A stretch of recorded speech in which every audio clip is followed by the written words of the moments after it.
Hello, everybody. Hey, this is our conceptual physics lecture number 3 on acceleration. And I wanted to talk a lot about the equations that we have up here that I've talked about before.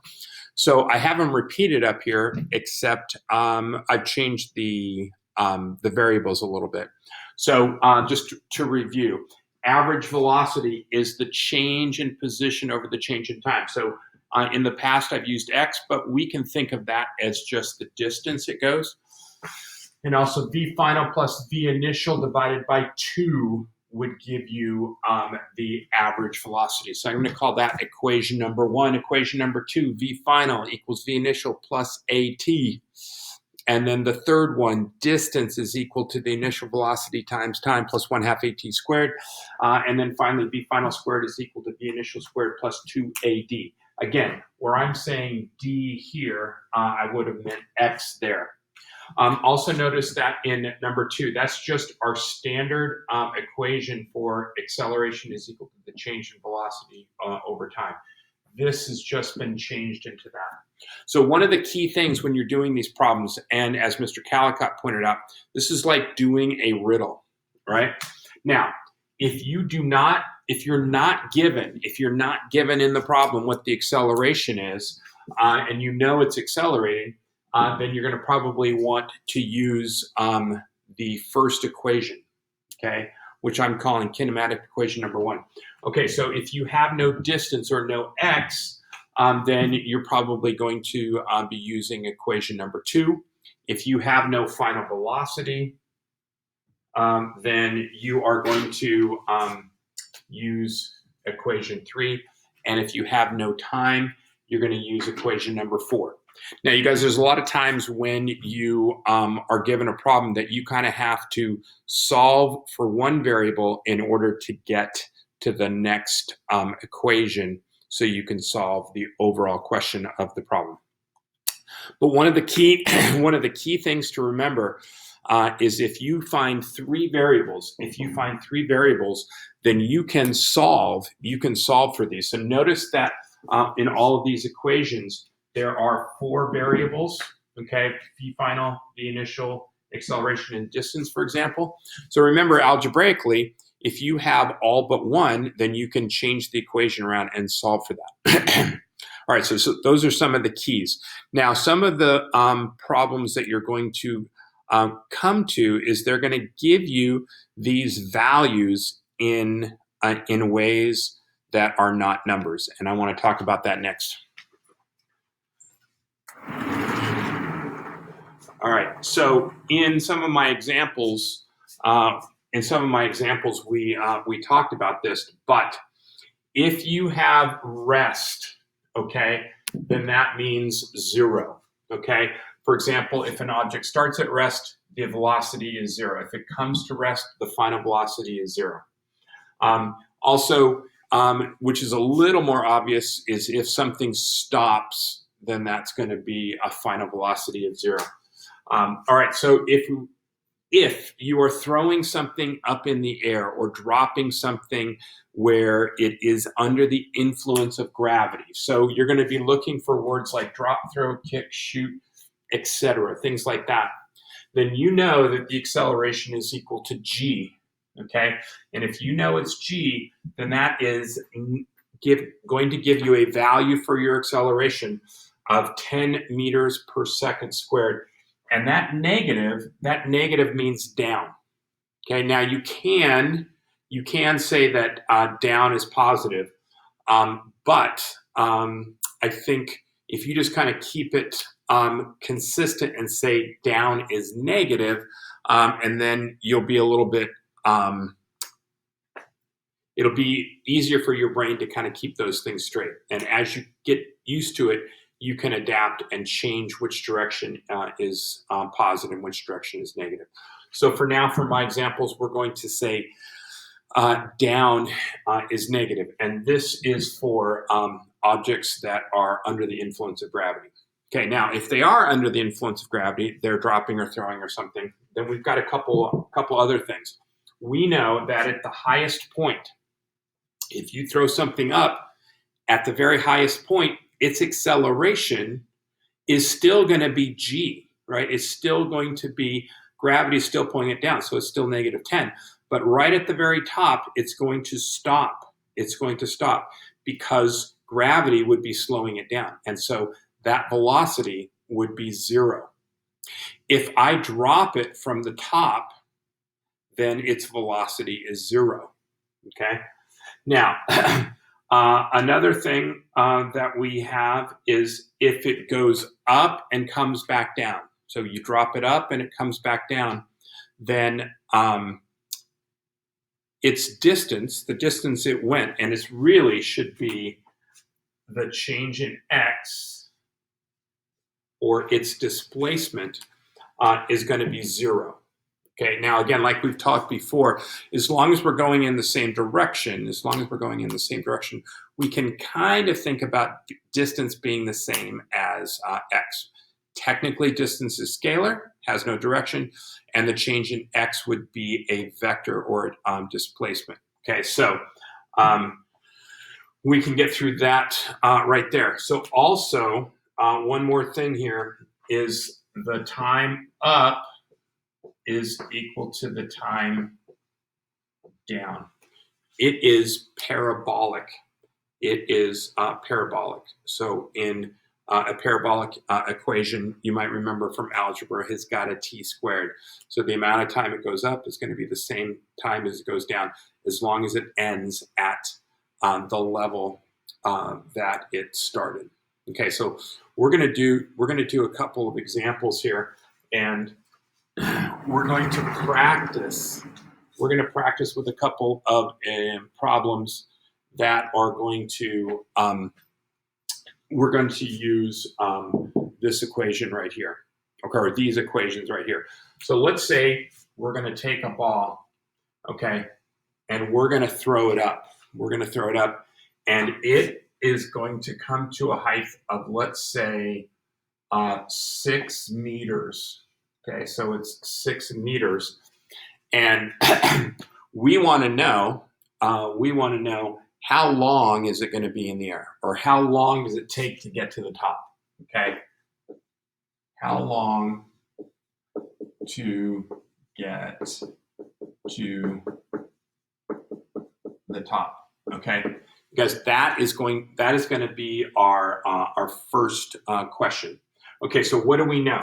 So we know that the distance it's going to go up is 6, and that looks like that's the only value that we have, but we have 2 more.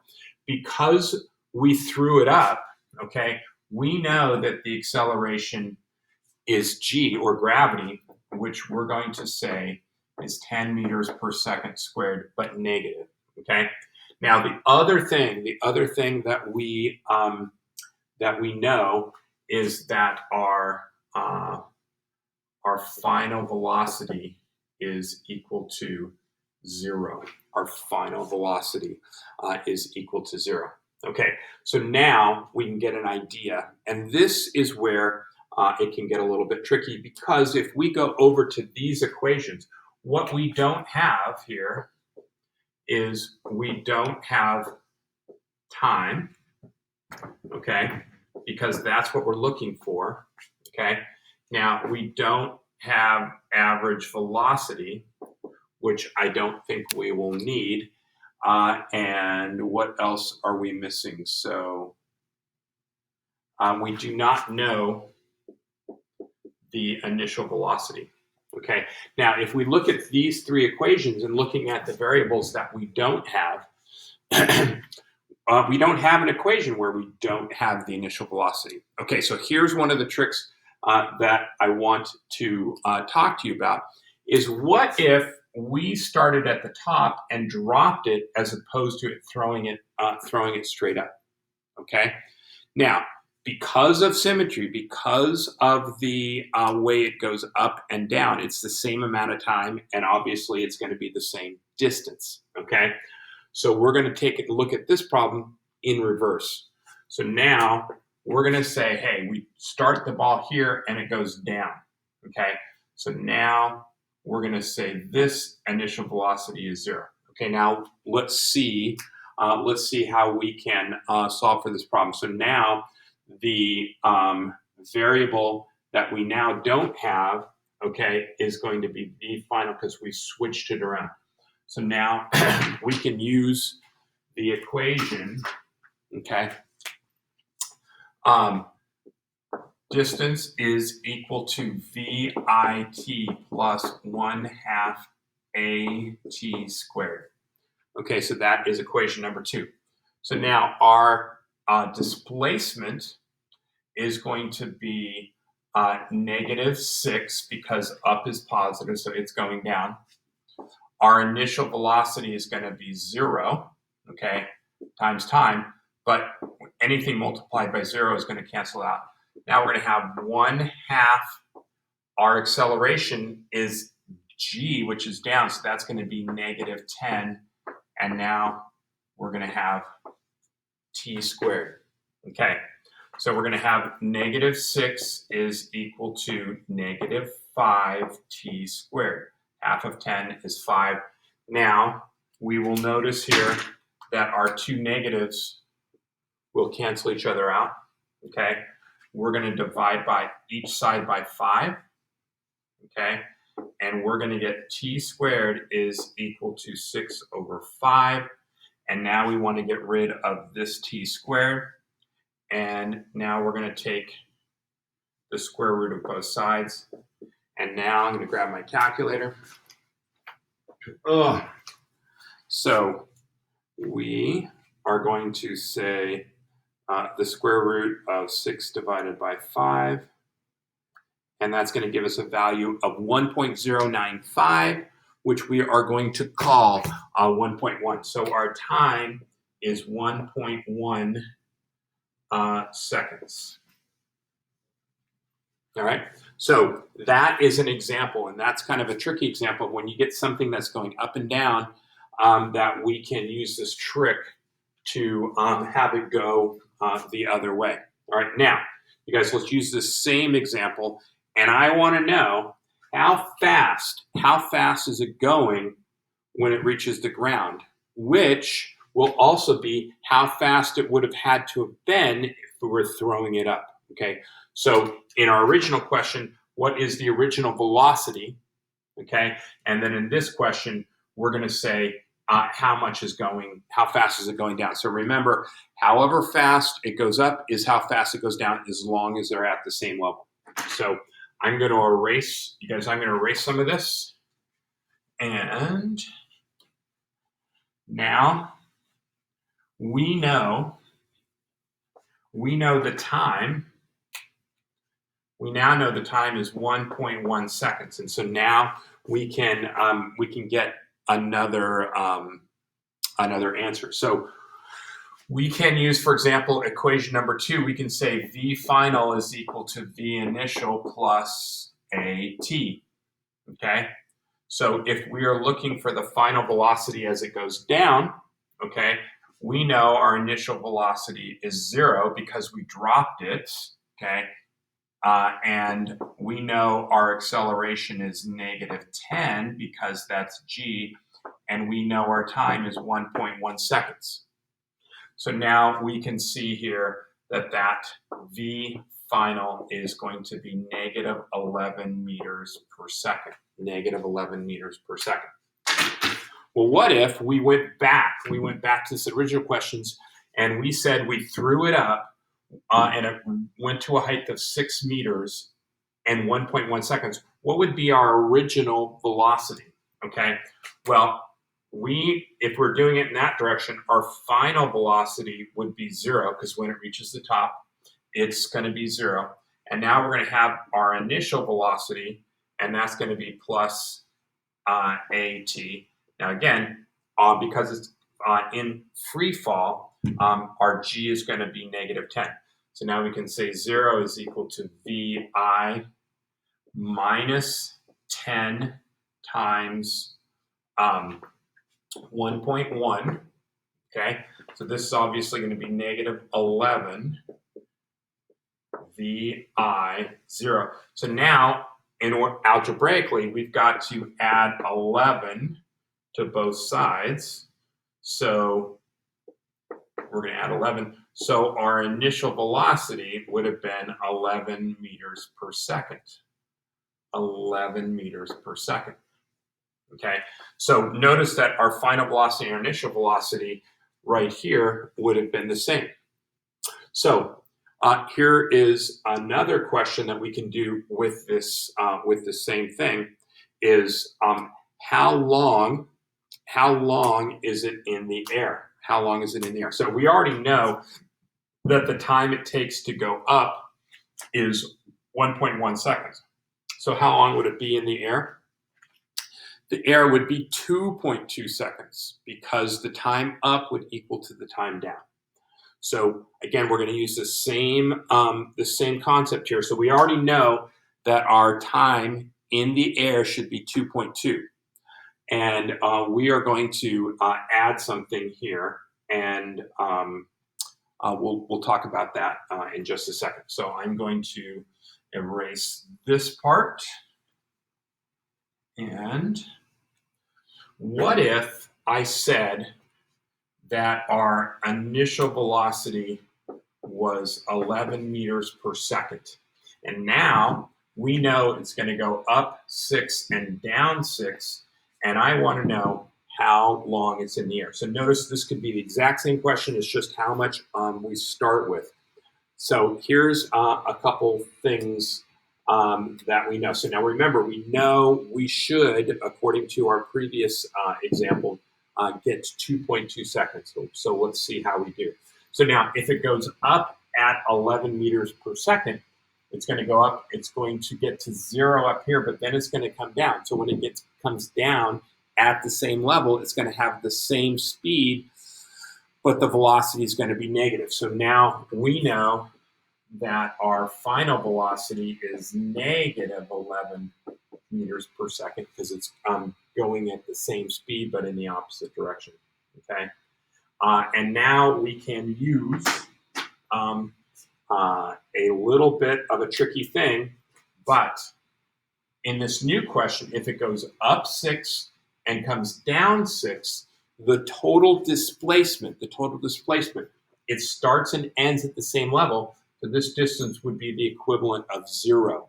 Now, technically, that is a delta x, okay? So now we want to know time, and we can use,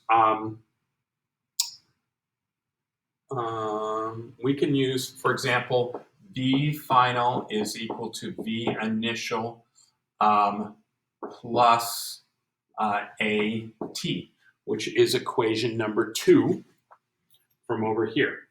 So we now know that this final velocity is negative 11,